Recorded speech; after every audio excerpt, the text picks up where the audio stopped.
The third confirmed interstellar visitor to our solar system, called 3I Atlas, will be observable to amateurs, either through powerful binoculars or a decent telescope. It will be at a magnitude of roughly 10 to 11, starting around November 3rd and dipping to a magnitude of around 13 by the end of the year. The above shows the trajectory of this thing, and you can see the point of closest approach happens in October. Now, this is a hyperbolic orbit, which means it is not bound to our solar system. It starts coming in a straight line, it deflects from the sun, and it goes out in a straight line. That is not a closed orbit. If you look towards the east, starting November 3rd, a few hours before sunrise, you should be able to catch a view of this. It'll be kind of near Venus.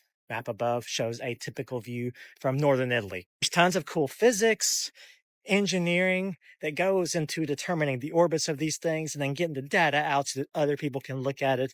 Because really, the name of the game for determining the orbits of these things is how much of its arc in the sky can you observe through a system that has calibrated pointing, that is, you know where you're pointed.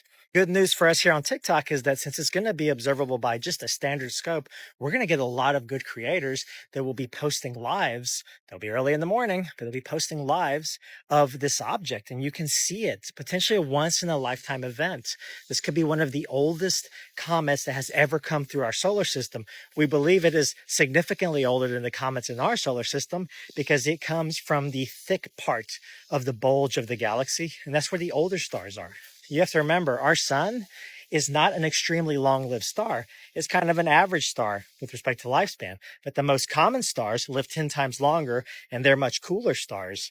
And this object could have come from one of those systems. And if so, it could be upwards of 7 billion years old, whereas things in our solar system are 4 to 5 billion years old. And we're not talking about how old things are. We're talking about large-scale structures, not subatomic particles that make up all this stuff.